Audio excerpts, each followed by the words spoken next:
ม่วงยังไปนำ ไปเลย ไปบ่แลเฮาไปว่าซั่น ไปอีหลีเลย เลื่อนขึ้นเลย เออ มีแต่โฮบลาวมัดของโปรไฟล์ อันนี้ไหน ต้องมาคุยกับสาว อย่าจำแม่คอยเลื่อนคอยรู้ไปเถอะจำมันไปเลยนะ โทษคนงามบ่หลีอันนี้นะ คนงาม งานปัดแต้มมาตัว อันนี้เหรออันนี้ โอ้กันนี่เลย บ่ลำมันอันนั้นลำคนงามเบยคนงามเบย คนงามเลย ผู้นี้เนาะคนงาม บ่ลำเชียงบ่พ่อใหญ่บ่ คนงาม โอ้สิมาเห็นคนงามเด้อบัดนี้เด้อโอ้ยได้คนงามวันนี้ก็ใครแน่เนาะบัดนี้คันค่อยได้งามวันนี้บ่แลก็โธ่ทุกคนเอาวันนี้ไปให้งามเพราะอะไรนี่ได้เออก็ถูกโอ้คนงามอยู่ไกลแท้คนงาม อยู่ไกล ยังบ่มาอยู่ในใกล้ๆอยู่ในบ้านห้วยเมา สิไปตอนนี้แล้วบ่ มีไปเดี๋ยวนี้โลด แล้ว ป้าถูก แหงเห็นรูปแหงใจฮ้อนบ่ ยิ้ม เนาะตัว คักอะไรได้ ยิ้มงามบ่ งามบ่พ่อใหญ่ งามมันแหละ งานเขาว่าแล้วนะ โอ้คน อง าม ร่อยเนาะพ่อใหญ่เนาะ คนงามมาอยู่ไกลแท้เฮ้ย บ่น้อมสิได้เมื่อเตรียมสุดเตรียมเครื่องแล้วบัด สิ นี้ ได้ เนาะ เด้สิได้คนงามอยู่ไกลเด้ แมลงก็โทรไปเบอร์เจ้าก็มี แมลงโทรแล้วแมลง โทรไปเล่นน้ำลาวตอนนี้เรายังไปโรงเรียนกับลูกนะ ไปเรียนกับลูกบ่ ไปอบรมมายังในลูกเขาเรียนเด้เขาไปอบรม เราได้ลูกแล้วเนาะเราเนาะ โทรอีกเลย โทรแล้วมันบ่โทรลองเบิ่งนะมันผิดบ่หรือบ่นี่โทร ติดเล็กเลยว่า เห็นแล้วบัดนี้เห็นแล้วบ่มันสิได้อยู่ภาคข่อยยังบ่ทันเอาจักเทื่ออยู่ภาคโขงเมืองนั่นน่ะ พักโคงบอก มันสิได้ก็ได้บัดนี้บ่ ได้บัดนี้แล้วเนาะ มันบ่ทนไหนคันว่าใจแท้ๆนั่นเท่าไรว่าฉันค่อยไปโลดไหนคันสิว่าไปหมกนี่เฮาไปบ้านนั้นห้วยงัวนี่สิไกลกว่าเนาะบ่แหละ เมียนแล้ว ตามนี่ อันนี้บ่ได้ไกลเลยนี่เคย ร้อย ไก ไป ล รักเพิ่นบ่เลือก200 คำในสวรรค์นี่แหละ อันเฮาไปบ้านห้วยงัวทุนนั้นน่ะ 300บ่ได้ ฮะ 300บ่ แน่300ไปบุกนี่ฮอดบ่200 โอ้ แน่ อ๋อไปสวรรค์นี่ก็ฮอดมุกแล้วเว้ย ลงชวันนี่ก็ชามที่ไปรักแม่นบ่แหละแต่ของน่ะมันชามรักได้บ่ของน่ะกระโตน้ำของน่ะฮอดบ่ชามรัก มัน3-4ลักแล้วผม เออ ก็ฮอดมุกดาหารเลยไปเด้อ เขาก็ขอบจะพานไปเลย มุกดาหารเลยแหล้ว อันนั้นแหละจังหวะความจะพาน จักเรือนอยู่มงใดเด้อ สิเอาชินับเมียนเด้อนี่หมู่เจ้านี่สิเอาไปหมดนี่คอยกุ้มชิ้นเปลืองคอยเชียไปน้ำข่อยคัน อาสิไปรถยัง ฮะ รถได้ซะ รถกับรถชายทางความมัน เออ จะพานรถ รถใช้ทาง รถเฮานี่ก็ไปป้าอยู่หั่นแล้วภาคอยู่นั่นหัวหั่นแล้วเฮาก็ไปแล้วบัดนี้ขี่รถชายทางก็ไปพ้นแล้วขออนุญาตผู้เป็นเฮาสิไปนอนเนาะ เอารถตู้ ไปดำมือดำไรนี่ เมารถตู้คันหนึงรถเขาขามไปหา ไปแล้วก็เว่าตกลงกันแล้วก็ย่อให้เบาแลและเป็นลาม คือแล้วเนาะ ให้เป็นพระรามให้แล้วทำไรจัง เป็นแล้วแล้ว ไปชองคนกับเราเนาะ จันเชิดนี่คือ โท พ่อ ร ใหญ่ มาได้เบาแลอันเพิ่นนั่นน่ะ ไผพ่อใหญ่โทรมานะ เท่านั้นแหล้วเท่าบ่เท่าไปอยากได้อันนั้นบ้านห้วยงอนนี่ บ้านห้วยงัวครับบ่ โทรมา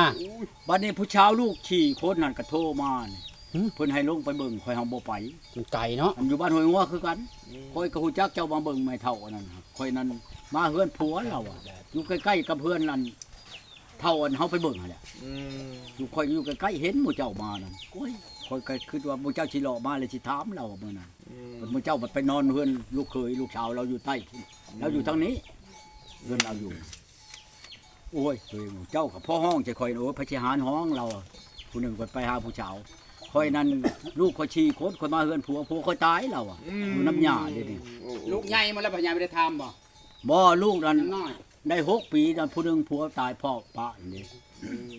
เจ้าเฮ็ดจังไดเอามารถเราอะเว้าถูกต้องกันแล้วเขาสิเมื่อนำรุ่นเราอะ บ่ เอาแหละอายุเรา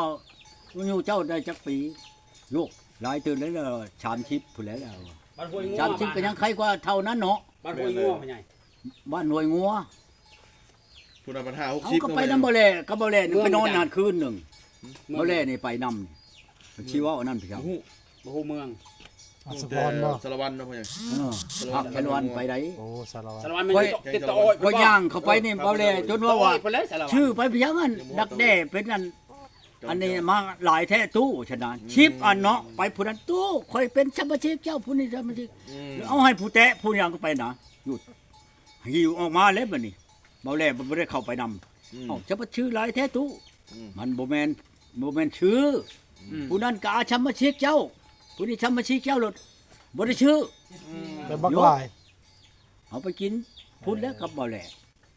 เพื่อนผู้ชาวนั่นบ่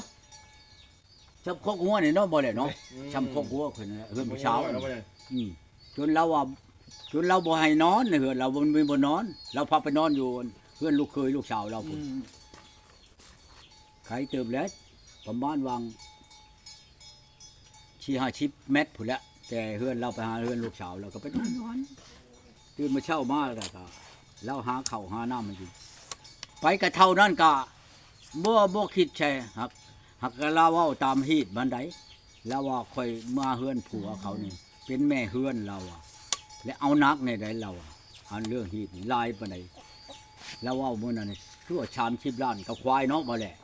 30 ล้านกับควายเราอะเมื่อเฮือน แขวก็จนบ่มีแล้วเนาะพ่อใหญ่ แกงอยู่ใน 30ล้านกับพวย แต่งอยู่ในเฮือนผัวหันฮีตของผัว จะเฒ่าเนาะพ่อใหญ่เนาะ มันบ่เท่าเลย พ่อใหญ่ไปเยอะพ่อใหญ่ คิดว่าเอาบ่ได้แล้วหักทั้งเอาได้นั่นหักก็บ่เว้าว่าข่อยบ่เอาเลยเจ้านั่นมันก็สิเสียเนาะ แม่นเลย ของคนเว้าคนน่ะ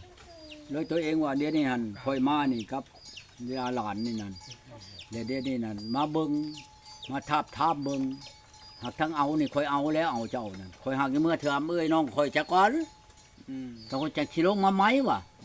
มาก็บ่แลแค่ไผสิเอาได้คนอันนั้นน่ะ งามโพดบ่ แค่ทั้งหลุมจนบ่มีพอเล็บ เอาเลย คันมาก็สิได้ใช้แค่วันเมียอีก มันเบิดแล้วมันห่วงเบิดแล้ว แขวเล็กนี่เนาะพ่อใหญ่เนาะ คือกันกับ ได้ยำข้าวป้อนแล้วเนาะ ชาวท้องกันบ้านปุงปอนี่แควอันผัวตีหักเล็บนึงคอยว่าสิไปใช้แล้วคนไปถามบ่นั้นเขาใช้แควอันเขาจะได้1,000คอยก็ว่าสิใช้อยู่มันเมื่อก่อนฉันรถใช้แควให้มันละล่านะนั่นคือดิเอากู ในเขียวเมื่อยเห็นบ่เนาะ คอยนั้นมันคือว่าเอาไผกับมันอีตนนะเนาะลูกเมียตัวเอง คือกันกับเมียเมื่อวานนี้แล้วนี่ชิ้นคอยก็ชื่อให้ช่องพื้นส่งช่องตรงช่องพื้นเชื่อตัวหนึ่งแปลงโทรศัพท์ให้อีกกะล้านหนึ่ง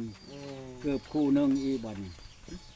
เมียเมื่อแหละจักสิเอาเมียนยังเอาเมียนก็เฮาบ่ได้นุ่งเนาะ แม่นแล้ว เครื่องมายิง เฮ็ดได้พ่อใหญ่ หุบเมื่อเบิดเอาเมื่อรถว่ะ เออ บ่แม่นสิเว้านิดหน่อย บ่ยังบ่แล้ว เอาไปเอาไปใช้ก็ไป เมื่อเจ้าบ่อยากนุ่งเจ้าจบจูดไผทิ่มก็แล้วแต่เจ้า เนาะพ่อใหญ่เนาะ เอาแล้วเอาเมียนเฮาก็บ่ได้นุ่งชิงมายิงเชื่อมายิงเมียนเพียง ยังตรวจสอบไง ตัว3นาทีโดดๆแล้ว เกือบคู่หนึงชื่อให้นะคืออะไรฉันยาวมันเนี่ย ไม่ใช่แล้วกับตอนแรกก็ตกใจกันเลย เป็นได้นั่นดอกข่อยนั่นบ่แม่นว่าข่อยนี่ห้างลูกห้างเมียฉันเลยเด้อคันแม่เฒ่าเบิ่งคลิปนั่นก็เบิ่งเอาเด้อบ่แม่นข่อยป้าเมียนะเบิ่งว่าเอาลูกชาวเจ้าเพิ่นว่าข่อยสิป้าอีกบ่เว้นจากแต่ลูกชาวเจ้าน่ะสิป้าข่อย นั่นน่ะเนาะพ่อใหญ่เนาะ มันเป็นจังซั่นดอกเรื่องหยังก็ดีคันว่าเมียเท่านั้นเท่านี้คนน่ะข่อยบ่ได้ป้าเมียจักคนก็คือกันกับแม่อีกคำนี่เนาะแม่อีกคำนี่ได้8คนลูกมันอยู่นำข่อยนี่เช่ากว่าปีอยู่นำกันนี่ป้ากับ จะใส่ภาพเดิมอยู่ กับมันเมียอยู่บ่ได้น้ำข่อยนั่นย้อนว่าข่อยจับลูกเด้ตอนนั้นลูกก็กินยาชิติดนะข่อยจับไปตะบิดนี่เสีย18 ล้าน ก็ตัวเชียร์หลายพ่อใหญ่ เอ้าเสียค่าธรรมเนียมเด้ เออ เสียค่าธรรมเนียมนั่นนี่บัดอันอยู่ในคุ้มขังหมดบรรลุหักข่อยคนรู้จักกันฉันเชียกว่าหันอีกคันว่าพูดว่าเอาอันลูกข่อยนี่ไปขังอยู่หันนั่นเราก็บ่ชี้แสนผู้ใดลูกหักข่อยชื่อให้ได้น้อยน่ะกินเราเอาได้แห่อันนี้เราเอาให้อันนี้แห่ลูกหักข่อยแหละนะชุมมันอยู่ในหันในศาลนั่นแล้วให้2พื้นผู้ใดลูกหักข่อยนั่นพันโทพุ่นอยู่ในหันนั่นตะกี้เราก็อยู่ในเชโนนี่อยู่นํกันกับอันอ้ายเชียวข่อย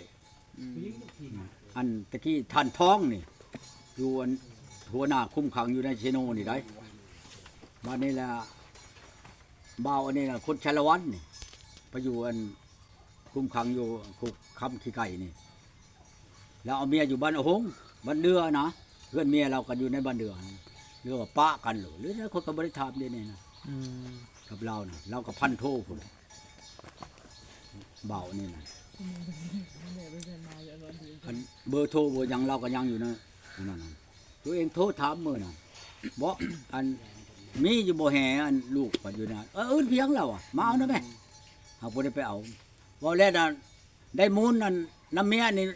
แห่ดังหนึ่งได้บ่แหละ เนี่ยคนล่าสุดนี่บ่ เมียผู้เมื่อวานนี่แหละแห่ดังหนึ่ง โอ้ ฉันบ่ทันแล้วดอกบ่ทันใช้ลูกใช้หยังดอกชี้ชอกแห่ข่อยกับฉันน้ำหลังเราก็ได้ชี้ชอกได้ของข่อยนั่นก็ดี โอ้ได้เฮนะพ่อใหญ่เนาะ เราก็ข่อยว่าจังประเทศจันชันแท้ข่อยว่า เออ โอ้ยเราแห่มายิงเราอะ เนี่ยไม่ ของเราเนี่ยสิขวาง โอ้ เมื่อเราบ่ได้เอาเมื่อดอกเราป้าไปนั่นนี่ มีเฮผู้หญิงอีกเนาะพ่อใหญ่เนาะ แห่มายิงเราอะข่อยนี่สิขวางเราอะ โอ้ ฟังก็ยาแล้วข่อยก็บ่ แล้ว เอา แห แล้ว ไปแล้วปลาเพิ่นหวานครับ ข่อยถามว่าสิเฮ็ดชันแท้ ลูก ข่ มัน อย ก็ทันได้ใส่จังเนาะ อย่างหนึงก็หกชอกใครแน่ แม่น ข่อย เลย สิชาร์จตื้มอีกช่องชอกนั่นข่อยก็ยาแล้วข่อยก็นี่ เฮ6ศอกเฮ5 นะฮะได้ชี้ชอกเลยเด้แล้วนั่นชี้ชอกเชิงเผาเฮ้ย โอ้ ตัวเองก็ ย เป็นกระหัวอยู่แล้ว เนาะ พดควางออกมันก็สิช้ำกระโดงพัดนี่แหละตัวเองอืมแค่นั่นเนาะหลายจังแค่ไปแค่16ชัก เออ แต่แค่11ข่อยนั่นก็ยังบ่มันบ่นั่นยามันแหละ เฮ็ดจังเฮ12ศอกมาพ่อใหญ่เนาะดูตัวอัดหมด เงินนั่น ลองกันเลย เงินชาว6ล้านได้แฮ่พื้นหนึงเฮาก็ดี เออเนาะพ่อใหญ่ เป็นแฮที่มีราคาสูงไงว่าไง คันสิไล่มาก็ถึงข่อยแปลงโทรศัพท์แล้วก็ชื่อเครื่องชื่อหยังมันก็มอ30ล้านพุ่นแหละเสียผู้นี้นะ อ๋อตัว บ่น้อยๆได้ ชื่อรถตู้เลยเป็นคันเนาะพ่อใหญ่เนาะ ได้อันนี้หมอลูกเลี้ยงข่อยลงไปเบิ่งรถมานี่รถตู้อยู่สวรรค์พุ่นข่อยนั้นชื่อแล้วข่อยก็ขายมันไปเป็นไปบ่ได้เลยน้องหนึงบ่ให้ขี่ลูกก็บ่ให้ขี่ ปลาไหน เอ้าเป็นอะไรพ่อใหญ่เนี่ย มันข่อยเขาย่านมันไปต่ำไปหยังอันหมู่หนา โอ้ มันตามันบ่ดี โอ้โอ้โอ้แม่นแม่นแม่นแม่น มันตาบ่ว่องไวคืออันนั้นน่ะยาเขาบ่ให้ขี่มัน คือตัวเก่า ขี่ เนาะพ่ มั อน ใหญ่เนาะ แพงเมียนเฮ็ดอย่างอื่นเขาว่า ติดต่อได้บ่ เมียนชื่อกินใช้ท้องเจ้าหันแล้วพ่อเอ้ยหากหมอลูกชายน่ะสิมาเอาเงินน้ำข่อยนี่ไปชื่ออันนั้นไดสิชื่อรถอันดูดเข้าอ่ะนะ โอ้ บ่แม่นสิชื่อตัวเกี่ยวได้ชื่อดูดเกี่ยวดูดไปเลยนะเป็นเม็ดออกเลยนะ ก็สิสบายแล้วสันเนาะ หมอลูกชายผู้อยู่นี่คอยจังว่าคันโตมาแล้วหากว่าแล้วนำไม่เท่ามันมื้อนั้นคอยขอลูกไผ่นี่เมื่ออยู่นำกับลูกชายนี่เมื่ออยู่นำคอยเอาว่าเขาเองเลยแล้วอะคอยให้แสนหนึงแสนบาทนั่น อืม คอยให้โลดถามเขาเองแล้วอะคอยก็บ่ว่าดอกปานนั้นน่ะเราอะชำไดก็เอาดอกเอ้ยแล้วอะให้มื้อ